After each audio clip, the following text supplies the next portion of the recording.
وہ اتہامات جو ہمارے اوپر لگائے جاتے ہیں اس میں سے کچھ کو ہر مجلس میں آپ کے سامنے پیش کرتا ہوں، خاص طور پر جو مجھ سے کہے جاتے ہیں۔ اب ابھی بھی اس وقت ایک پرچہ ملا ہے، پرچہ نہیں ہے، 4 صفحے ہیں جس میں الزامات کی فہرست ہے۔ اب بتائیے میں اگر اس سب کو پڑھوں تو پھر موضوع تو ختم ہو جائے گا۔ بہرحال کوشش میں کروں گا کہ جو اہم کنفیوژن کریٹ کیے جاتے ہیں اس کو کم سے کم تھوڑا تھوڑا میں ضرور لے لوں۔ یہ آپ کے ڈیفنس کے لیے نہیں ہے، یہ آپ کے دفاع کے لیے نہیں ہے، یہ اس لیے کہ ان کو معلوم ہو کہ جو لوگ ہمارے بارے میں یہ باتیں کہہ رہے ہیں وہ کیسے غیر ذمہ دار لوگ ہیں۔ یہ اس لیے نہیں ہے کہ وہ ہم پر اعتبار کریں، یہ اس لیے کہ ان کا اپنے ملاؤں پر سے اعتبار اٹھ جائے۔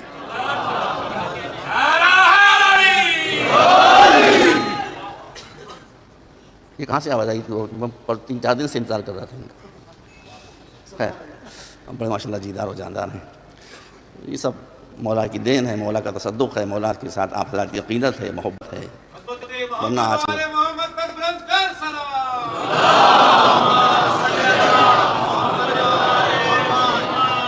اب یہ کہا جاتا ہے کہ آپ لوگ اللہ کے علاوہ اللہ کے غیر سے مانگتے ہیں اس لیے مشرک ہیں۔ پہلی بات تو یہ ہے میرے بھائی کہ آپ جو فرما رہے ہیں یہ بات قول رسول کے خلاف ہے۔ اپنی کتابوں کو اٹھا کر دیکھ لیجیے، رسول نے اپنی زندگی کے آخری دور میں یہ فرمایا کہ مسلمانوں، کہا کہ مجھے اس بات کا تو اطمینان ہے کہ تم میں اب کوئی مشرک نہیں ہوگا۔ رسول نے کیا فرمایا؟ اپنی کتابوں کو دیکھ لیجیے، 1 2 نہیں 25 کتابوں کو، کہ سرکار نے ارشاد فرمایا کہ مجھے اس بات کا اطمینان ہے کہ تم میں کوئی مشرک تو نہیں ہوگا مگر تمہاری ہلاکت ہوگی طلب حکومت کے چکر میں۔ اب مجھے اس کو کلیئر تھوڑی کرنا ہے، آپ خود اندازہ کیجئے کہ رسول نے جو کہا تھا وہ صحیح ہوا کہ نہیں ہوا۔ تو جب رسول یہ کہہ رہے ہیں کہ ہم میں کوئی مشرک نہیں ہوگا تو ہم کہاں سے مشرک ہو جائیں گے؟ ہم تو سب سے زیادہ جن 2 اماموں کا ذکر کرتے ہیں اس میں ایک ہے مولا علی، ایک ہے مولا حسین۔ مولا علی پیدا ہوئے تو زندگی کا پہلا کام سجدہ، حسین کا آخری کام سجدہ۔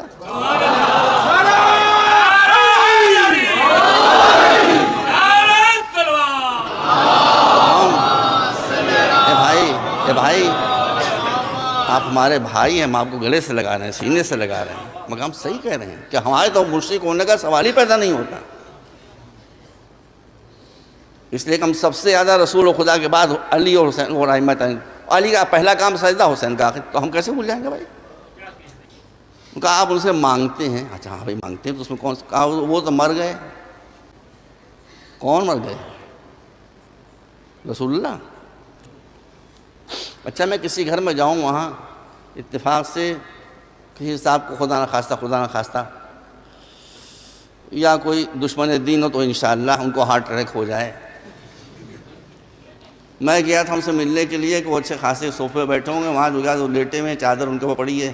میں نے کہا السلام علیکم۔ لوگ کیا مجھے کہیں گے؟ کیونکہ ان کے یہ تو مر گئے یا دیوانے ہو گئے، مردے کو سلام کر رہے ہیں۔ تو بھائی کہیں گے کہ نہیں کہیں گے؟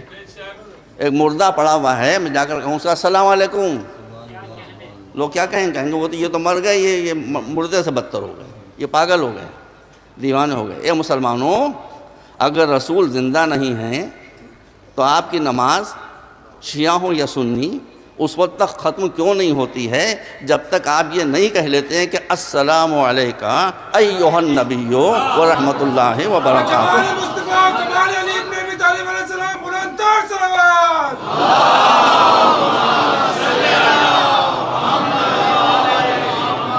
شیعہ سنی نماز میں فرق بھی ہے کہیں کہیں، لیکن یہ مشترک ہے، یہ سب کہتے ہیں السلام علیکم ایھا النبی ورحمۃ اللہ وبرکاتہ۔ تو مردہ پہ ہم کو سلام کیوں کر رہے ہیں؟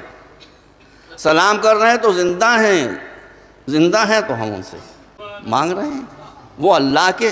آپ بات بالکل صحیح کہہ رہے ہیں بھئی، میں یہ کہتا ہوں آپ بات بالکل صحیح کہہ رہے ہیں، بس فرق اتنا ہے، ذرا سا غور کر لیجئے کہ ہم یہ کہتے ہیں کہ ہم اللہ کے ولی سے یا اللہ کے نبی سے، خواہ وہ ظاہری اعتبار سے زندہ ہوں یا قبر کے اندر آرام کر رہے ہوں، اگر ہم مانگیں تو ان کے پاس جو کچھ ہے چونکہ وہ اللہ ہی کا دیا ہوا ہے، اس لیے یہ شرک نہیں ہے۔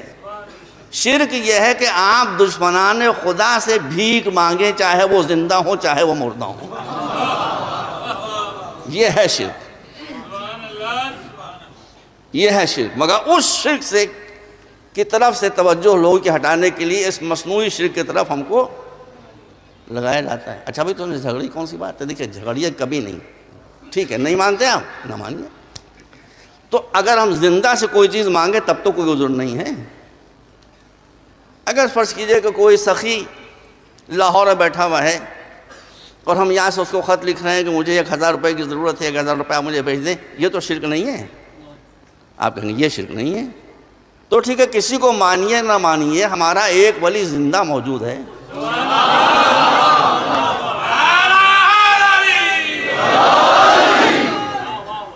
اس کے خدمت میں اگر ہم عریضہ بھیج رہے ہیں تو آپ کیوں ہنس رہے ہیں؟ بھائی وہ تو زندہ ہے. یہ کہاں سے شرک ہو جائے گا؟ کبھی میں نے شاید عرض کیا ہوگا آپ کے سامنے, مگر واقعہ سچا ہے. لکھنؤ میں ایک ندی بیچ سے بہتی ہے, گومتی اس کا نام ہے, چھوٹی سی ندی ہے. 15 شعبان کو ہم لوگ عریضہ ڈالنے وہاں جاتے ہیں. اسی مسجد سے ملی ہوئی ہمارے بڑے بھائیوں کی ایک مسجد ہے, ہمارے بھائی ہیں. اب وہ اس میں سانحہ یہ ہوا کہ عریضہ ڈال کے ہم وہاں سے پلٹ رہے تھے تو وہاں پر ایک گول ٹوپی پہنے ہوئے ایک صاحب کھڑے تھے. اب انہوں نے کہا مولانا صاحب آپ نے بھی عریضہ ڈالا تھا؟ ہم نے کہا بھی ڈالا تھا. کہا وہ تیر رہا ہے سامنے پانی میں, وہ وہاں نہیں گیا ہے, سامنے نہیں گیا, وہ تو پانی میں تیر رہا ہے. آٹا مچھلیوں نے کھا لیا, کاغذ پانی میں تیر رہا ہے. میں نے کہا صحیح کہہ رہے ہیں. میں نے کہا 10 بجے میرے آفس تشریف لائیے مثلا. اب وہ آ گئے. وہ مثلا بہار کے زیادہ تر ہوتے ہیں اس طرح کے لوگ, دیہاتوں کے, بہار کے. میں نے ان سے کہا آپ کا کوئی دوست کوئی کمپنی, کوئی بڑی فیکٹری یورپ میں, امریکہ میں کہیں ہے, پاکستان میں, ادھر ادھر. انہوں نے بتایا. میں نے کہا آپ کو کوئی خط بھجوانا ہے وہاں؟ کہا بھجوانا تو تھا. میں نے کہا لائیے میں ابھی بھجوا دیتا ہوں, آپ خط دیجئے, آپ کا خط ابھی پہنچ جائے گا وہاں. اور بیچارے مولوی صاحب تھے, ان کا ہزاروں میل دور خط ابھی کیسے پہنچ جائے گا؟ تو ان کا ہزاروں میل دور خط کیسے پہنچ جائے گا؟ میں نے کہا وہ میری ذمہ داری ہے. مجھے خط جو تھا وہ لکھ کے دیا.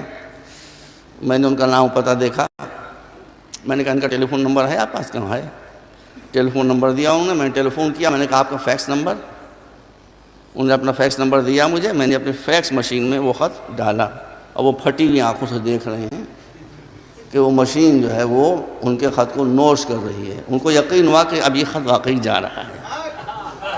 مگر تھوڑی دیر کے بعد دیکھا انہوں نے کہ ادھر سے کھایا, ادھر سے اس نے اگل دیا. کہ بنایا بیوقوف آپ نے ہم کو, بنایا بیوقوف. وہ خط کہاں گیا؟ وہ تو پڑا ہوا ہے, ٹرے میں پڑا ہوا ہے. میں نے کہا خط ٹرے میں پڑا ہوا ہے, اس کو نہ دیکھیے, لیجئے ٹیلی فون کیجئے, معلوم کیجئے خط پہنچا کہ نہیں. انہوں نے ٹیلی فون کیا, کہنے آپ کو ہمارا خط مل گیا؟ کہا ہاں ابھی ہم کو مل گیا. اور کیا آپ نے, انسان کی بنائی ہوئی مشین یہ کام دکھا سکتی ہے.